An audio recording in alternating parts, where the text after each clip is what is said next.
Hey Frontline fans, welcome back to Comic Frontline fans. You're back with me, Mike Spider Slayer, getting ready to do that all-important comic book review so you, the fans, can make a decision of what comic books to buy. And today, guys, we're talking about The Walking Dead. That's right, guys. This is issue number 160. This continues the Whisperer War, part 4 of 6.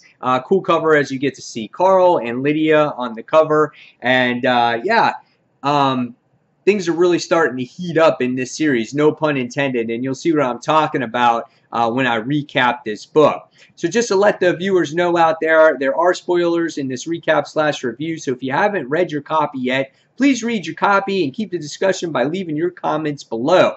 So with that being said, guys, let's talk about The Walking Dead issue number 160. If you're not familiar with this book, which I don't know who isn't, Robert Kirkman is the writer, Charlie Adlard does the artwork, and Cliff Rathburn does the gray tones. Artwork really well done in this book, as we get to see a lot of zombie action in this issue. A lot of herds, and we get to see some, stabbings and blood and just, all that gory stuff that you originally loved about The Walking Dead. And it's been kind of missing from this series as they've been settling down in the communities and whatnot. So it was really good to see that aspect of the book in this issue.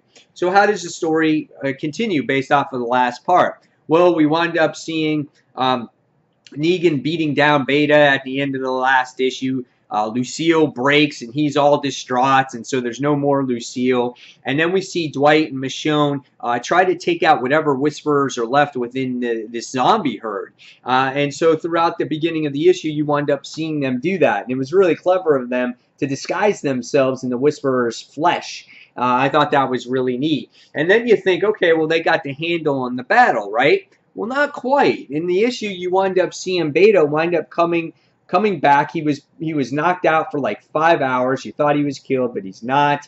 And so what happens is he talks to his little lackeys and he says, "Hey, we sent in Wave 2 to go after him, and they're gonna know the power of the Whisperers, and we sent them in to recapture Lydia because that is what Alpha wanted." So I thought that was a pretty cool plan. So we get to see everyone at keeping watch, and everything is really calm, but it's like that calm before the storm, and you get to see Dwight and Michonne and everyone finish off that first wave, and you thought, okay, these guys got the upper hand. The next thing we wind up seeing is you get to see a little bit of character development with Dante and Maggie's relationship. If you're a reader of the series, you know these two had a kind of flirtatious type of relationship, and we get to see them sit down and explore that relationship right now. And Dante expresses to Maggie and says, "Hey, listen, I want to be with you." And right away, Maggie nips it in the bud. She goes, "No." She goes, "I am in love with Glenn." And he's like, "How can you not be? You're not going to be happy. You're just going to, only love one person." And when she sits down and she thinks of Glenn, that's what makes her happy. So I thought that was a really touching moment, and I loved how they explored that aspect of these two relationships. Whether or not something does develop in the future, I can never shut the door on it, but it's touching to see how faithful Maggie really is. So what happens is Carl looks at Lydia, winds up going outside, and next thing you wind up seeing is there's these like lights coming towards the wall, and all of a sudden you see there's a whole bunch of arrows with flames at them, and it almost comes down and hits Carl, and it takes out one of the Hilltop's guards, and the next thing you wind up seeing is the walkers come, and they wind up beating the guards, and you know that with the walkers comes the Whisperers, and all of a sudden, unexpectedly, the Hilltop is under attack.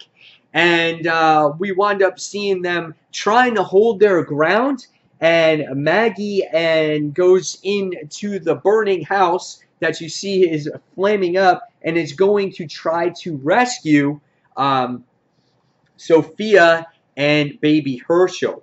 And at the end of this particular issue, we wind up seeing what happens with Lydia if she decides to stay or go with the Whisperers. So what did I think about this issue? So far, this was the best issue of the Whisperer War to date.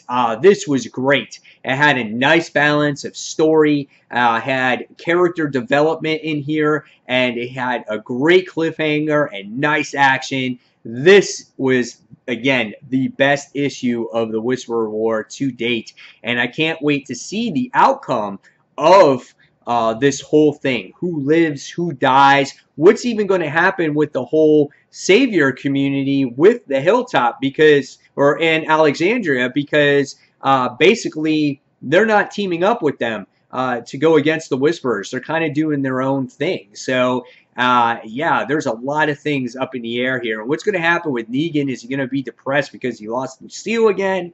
It's just all kinds of things. But really great book. I suggest you guys, if you haven't picked up this story arc and you haven't read The Walking Dead, I think, you know, the first 3 issues are a little bit slow, but you're starting to get the payoff here now in issue 4. So I'm going to give this one a 4.5 out of 5 stars. So guys, now it's your turn to leave your comments below on what you thought of The Walking Dead issue number 160, The Whisperer War part 4 of 6. And fans, as always, thank you for watching Comic Frontline. And until the next comic book review, this is Mike Spider Slayer signing off. Take care, guys. Bye.